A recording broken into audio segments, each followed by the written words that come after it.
has fallen. There hasn't been any objects that have fallen or that the windows have shattered. But was quite a crowd. People's shoulders would hit each other when people are walking, and it's difficult to go ahead of others in this crowded situation. And when people are walking, what they do is that they're trying to obtain information via their cell phone. However, their mobile phones are having a hard time to connect, and on the public phones, pay phones, there's been a long queue. And I stopped by at a convenience store, and around 7 p.m., people were purchasing food.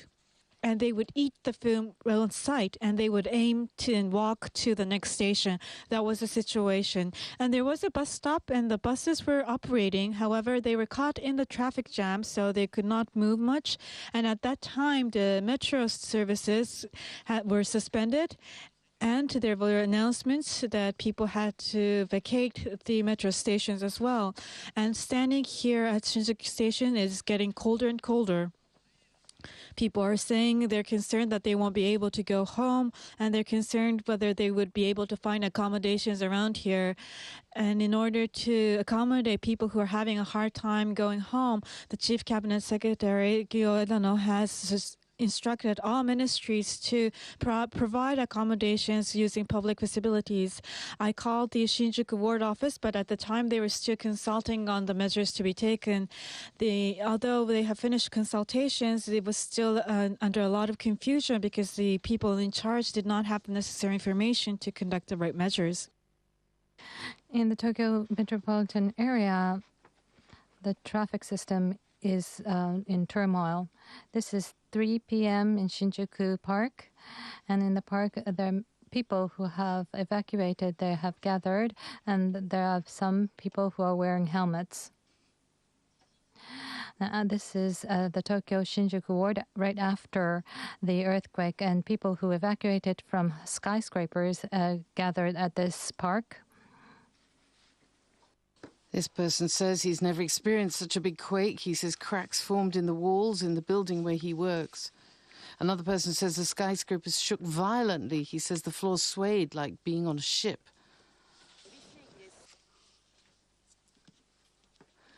We're at Ebisu Station in Tokyo. People are forming long lines to use payphones as cell phone connections are poor. People are having trouble getting connections on their cell phones and to the internet due to the heavy traffic. This young woman says her cell phone doesn't work.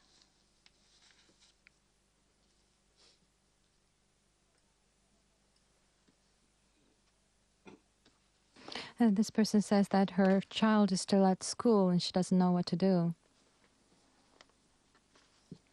In Tokyo, all railways, JR lines, private railways and subways were suspended. JR has decided to stop its Shinkansen bullet train services for the rest of today. At stations, staff explained the situation to passengers. Outside stations, people formed long lines waiting for taxis. This woman who comes from Yokohama says she cannot reach her family and she's worried about them. She says she's been waiting for a taxi for 2 hours.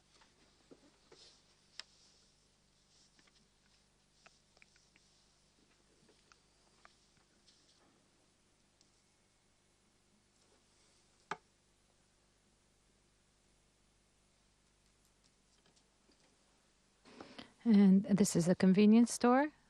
As you can see, the shelves are without any products.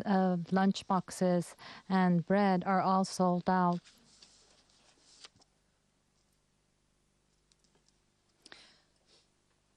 Some people are trying to go home on foot.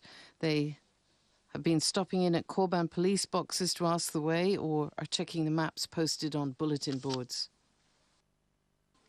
This official is saying that this is a shelter, so any of you can use. So if you want, please come in, he says.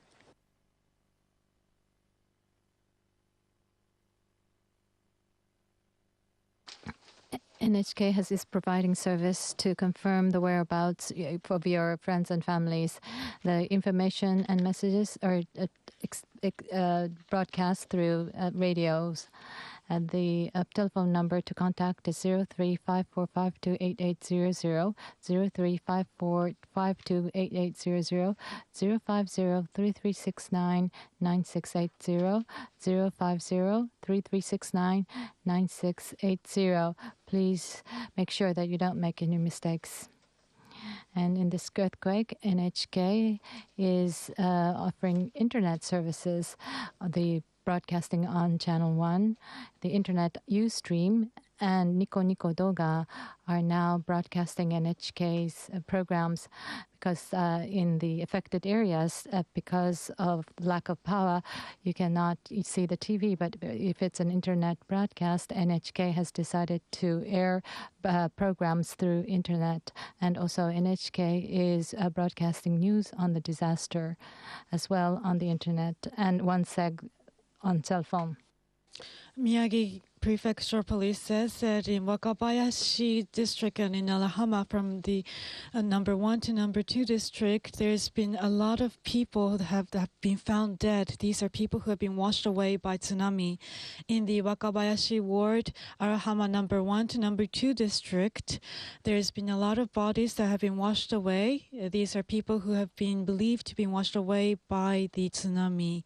The police are currently confirming this information. Miyagi Prefectural Police say that in Sendai City's Wakabayashi Ward, Arahama number 1 to number 2 district, there's been many people found dead who are believed to have been washed away by the tsunami, and the police are currently trying to confirm this information. There's more information now. In Iwate Prefecture says in Ohunato City's Ryori district, there are 48 people who are missing. Among the unaccounted, 23 are in their junior high schools. And in Ohuna City's Sanriku town, in the welfare facility, Sanriku no Sono, there's information that 30 people have been washed away at this facility. Iwate Prefecture says in Ohuna City's Ryori district, 48 people are currently missing. Among the 48, 23 are junior high school students. Also in Ohunato City in Sanriku town, the welfare facility Sanriku no Sono, there are 30 people who are reported to have gone missing after they were washed away by a tsunami.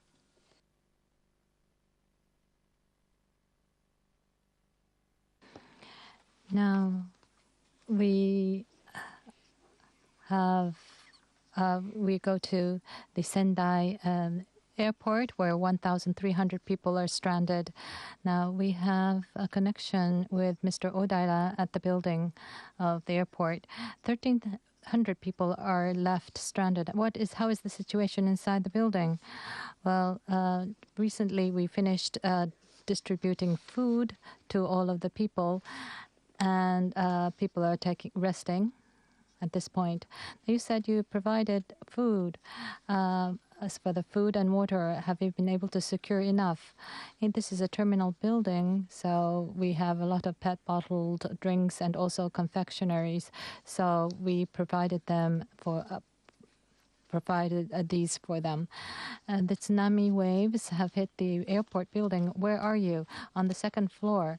And at the peak of the tsunami, we went to the third floor. Right now, you're on the third floor?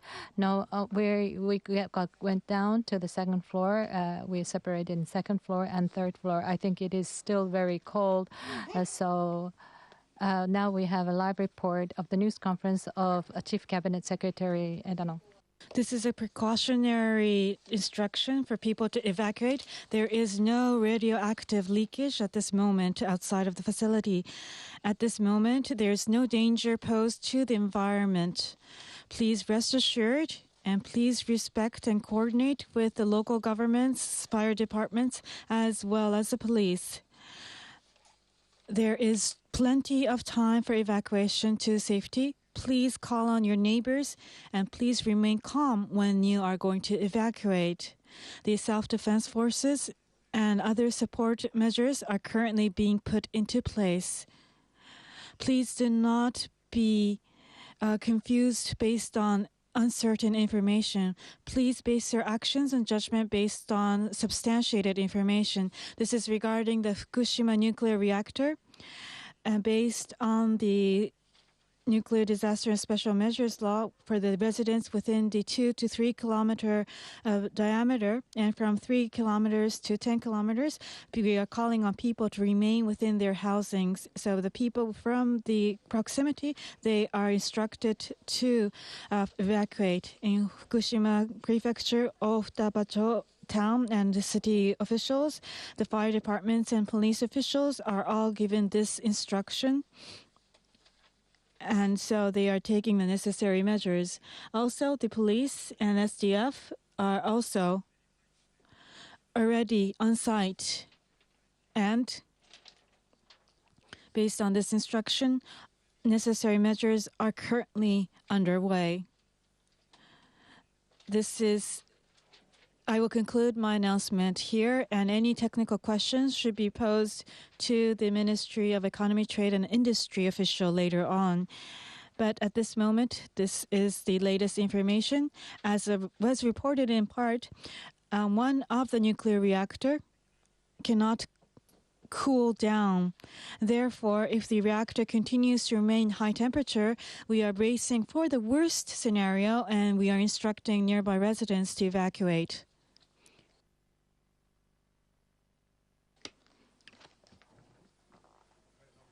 Well, we have new information now.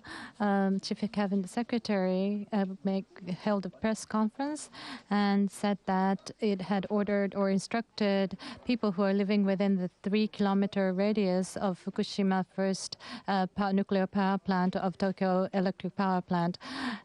The government has issued evacuation instruction to the residents who are living within the 3-kilometer radius of Fukushima first nuclear power plant, and they have ordered the people who are living in the radius of 3 to 10 kilometers to stay indoors.